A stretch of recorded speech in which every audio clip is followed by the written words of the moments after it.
Happy New Year everyone, and welcome to the first Tech Sunday Funday of 2024. After a brief lull in the world of tech coming up to year's end, we're back in full swing, which means that we have lots of products that are being pre-announced ahead of the show.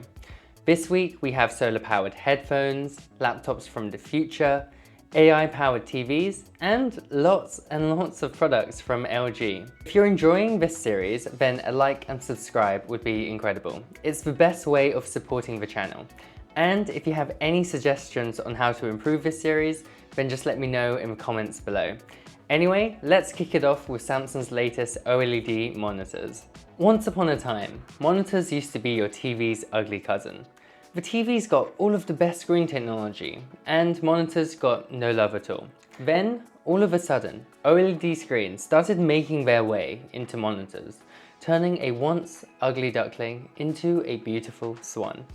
But these monitors were few and far between. Thankfully, Samsung is here to the rescue, with not one, not two, but 3 OLED monitors. The 27-inch Odyssey G6, a 32-inch G8, and a refreshed curved 49-inch Odyssey G9. All 3 of these monitors are geared towards gamers with stupidly high refresh rates. The smaller G6 has a 16:9 1440p screen with an absurd refresh rate of 360Hz, which should even satisfy professional esports players. The Odyssey G8, in my opinion, is the Goldilocks of the 3 monitors, doubling as both a gaming and productivity monitor, with a 16:9 4K screen with a still high 240Hz refresh rate. Finally, the massive 49-inch desk-destroying Odyssey G9 monitor boasts a 32:9 aspect ratio, a resolution of 5120 by 1440. Outside of the gamer-oriented features, all of the monitors also feature smart TV functionality and a peak brightness of 400 nits, which is not super bright, but bright enough. The monitors also support AMD FreeSync Pro and have 2 HDMI 2.1 ports and a DisplayPort 1.4. So you can plug in your PC and a next-gen console of your choice, in fact 2 of them, so a PlayStation 5 or an Xbox Series X. It also has a USB hub for PC peripherals. Pricing and availability should be available soon. My excitement is an 8 out of 10. It's so refreshing to see more OLED monitors come to market. Honestly, once you've gone OLED, you can't go back. Those deep blacks and vivid colors are captivating. I find myself particularly drawn to the G6 and G8 monitors, which are the flat screen OLED monitors that might actually be able to fit on your desk and play a dual role of productivity and gaming. It's unfortunate that we live in a world of planned obsolescence, especially in the world of consumer electronics. Unfortunately, wireless headphones and earphones are some of the worst offenders and some of the most wasteful items of technology that often end up in landfill. This is usually due to the short lifespan of batteries in consumer electronics, at least relative to the other components. But what if the battery could last forever? Well, now in its 2nd generation, the Urbanista Los Angeles headphones and Phoenix True Wireless earphones both utilize a power-foil solar charging material to charge the headphones. This is also supplemented by more efficient internal components to boost runtime, should you listen to music 4 hours a day. Urbanista is claiming that through solar charging, a 10-hour low-light charge, so a mixture of indoor and outdoor charging, will provide up to 50 days of listening through the Los Angeles headphones, and up to 16 days of listening through the Phoenix earphones. That's really impressive. Solar charging aside, the headphones have up to 60 hours of battery life, while the earphones have 8 hours of battery life, which is then supplemented by 32 hours of charge in the case. Of course, it is possible that these will eventually run out of battery, so they have a traditional USB-C port for topping them up. Both models have adaptive noise cancellation, and the Los Angeles headphones have a 3.5mm jack for good old wired listening. The Phoenix earphones have multi-point Bluetooth, which is fantastic as you compare it to multiple devices at the same time. They're also IP54 rated, so they should survive a sweaty workout or a light drizzle of rain. The Los Angeles headphones retail for $179, and the Phoenix earphones cost $129. Both models will be available mid-year.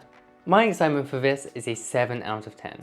I absolutely love the concept, and I hope innovative products like this encourage product longevity and reduce the need for frequent upgrade cycles. If Urbanista is trying to go for sustainability, I think it needs to combine this innovative technology with repairability. Also, we don't really know how these are going to sound, but call me a cynic, but at this price and the cost of solar cell charging technology, I don't think these are going to sound very good. I love LG.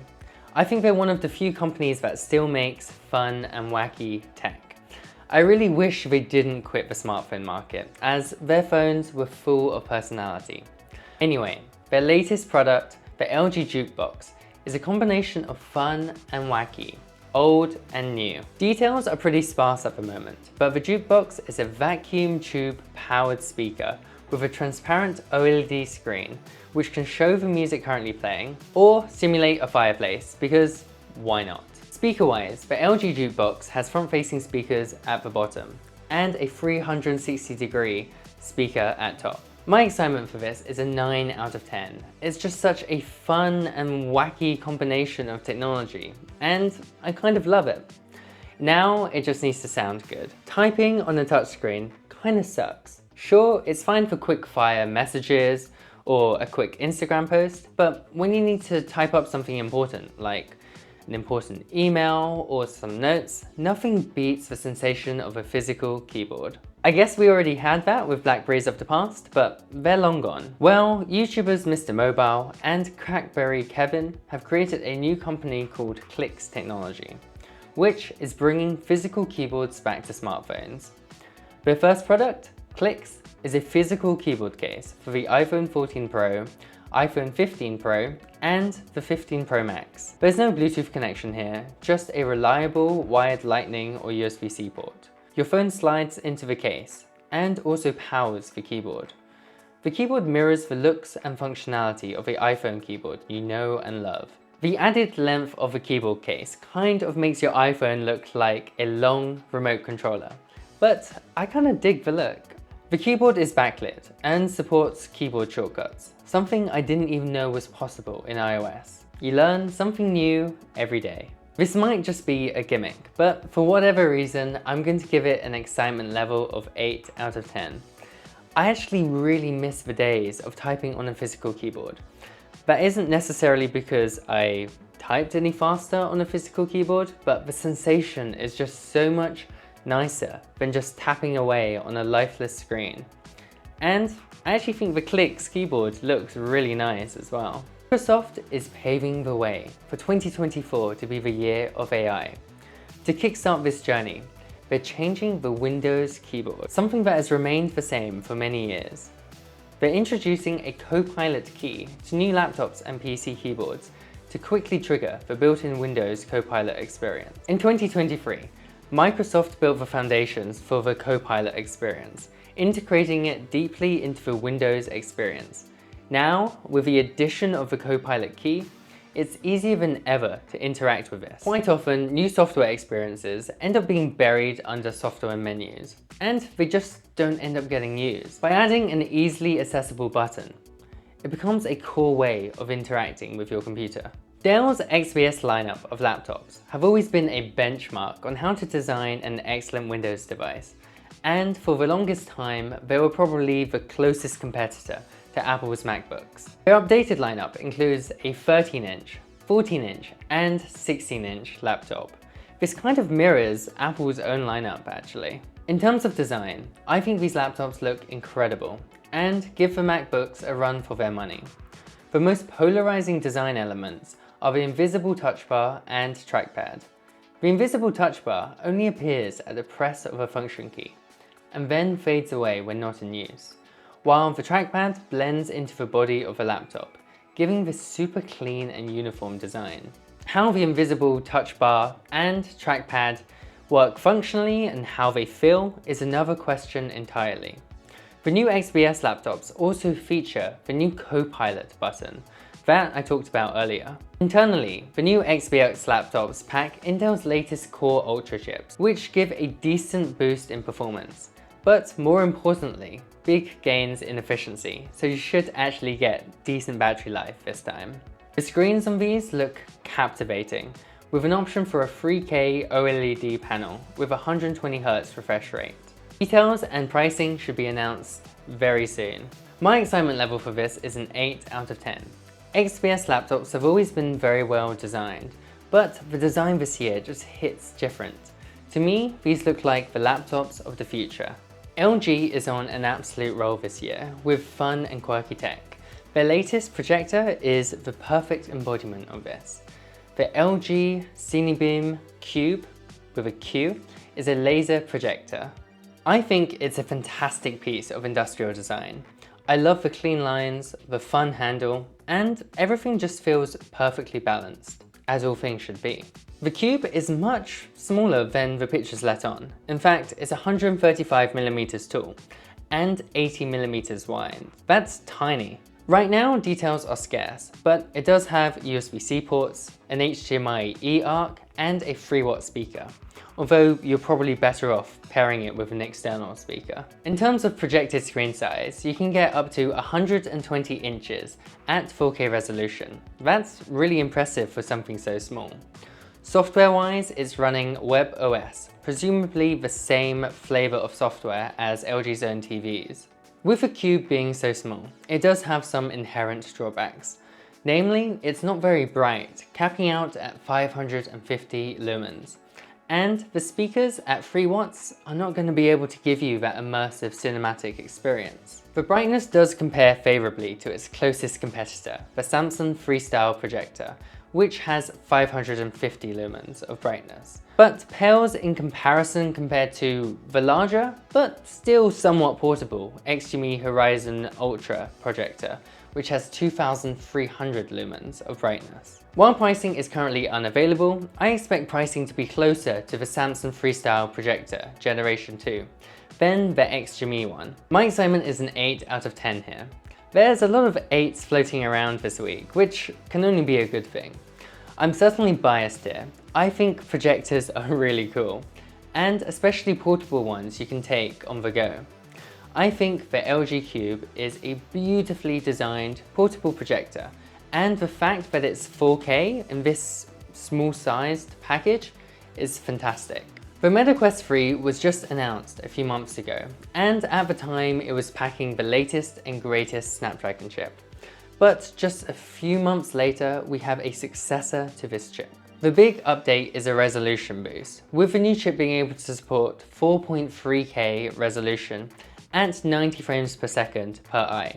This is over the 3K per eye from previous generations. This compares favorably with the upcoming Apple Vision Pro, which has more than 4K resolution per eye. Performance-wise, the new chip has a 15% and 20% boost in GPU and CPU frequency, respectively. My excitement is another 8 out of 10. And while I think the Apple Pro is going to be groundbreaking and kind of in a league of its own, now that there's a mainstream chip that's capable of pushing resolutions comparable to the Vision Pro, I expect to see an exciting wave of competitors. Honourable mentions. Okay, another bit of LG. I think their tactic this year is just to release so many products that you forget that any other brand exists. LG has announced a productivity-focused monitor called the My View. It's a 32-inch 4K monitor that kind of looks like a cheaper Apple Studio display, or a slightly better Samsung M8 display. This might be the Goldilocks of displays. The monitor uses an IPS panel, which should look better than the VA panel in Samsung's M8 screen. The My View has a decent port selection with 3 USB-C ports, with 90 watts charging for laptops, and has dual HDMI ports. The monitor also doubles as a smart TV, as lots of monitors are doing nowadays, and runs the same WebOS software as its TVs. It comes with a little remote control, making it feel as much a TV as it does a monitor. The My View starts at $499, and availability will be announced soon. The bespoke JetBot combo is a robot vacuum and mop that includes a self-emptying and self-cleaning charging base. It uses AI to identify stains on hard floors and goes back to its base to heat its mop pads with high temperature steam before cleaning the stain.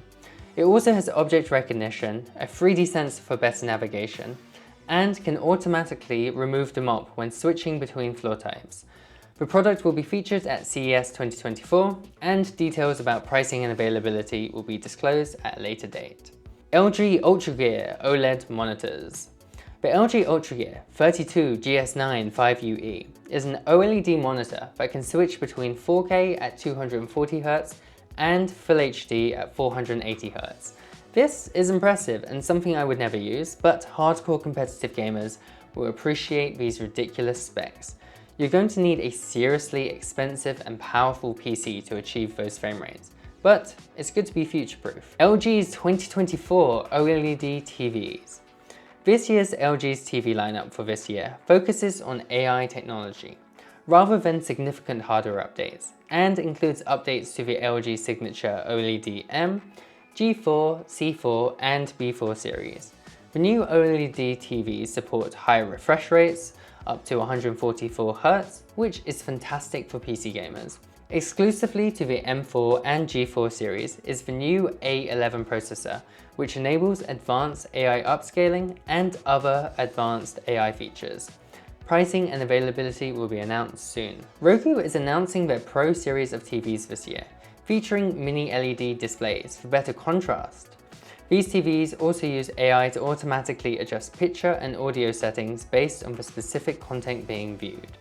The Roku Pro series starts at $1,500 and is available in 55-inch, 65-inch, and 75-inch sizes. Razer Blade 16 and 18 updates. Razer Blade is updating their Razer Blade 16 and 18 with high-spec displays. The Blade 16 has a beautiful, high-end OLED display that boasts a refresh rate of 240Hz and resolution of 2560 by 1600 resolution. This means deep blacks, rich colors, and a screen great for fast-paced games. The Blade 18 is getting a slightly less exciting screen. It's a 4K screen with 165Hz refresh rate. Pricing and availability will be announced soon, likely at CES. So that's your tech wrap-up for the week. LG dominated the news this week, but what piece of technology excited you the most? Let me know in the comments below. For me, it was the LG Qube. I love cinema, and the idea of being able to take a slice of this experience wherever I go is very compelling. Anyway, that's everything for this week. Have a great week ahead, and I'll catch you in the next one.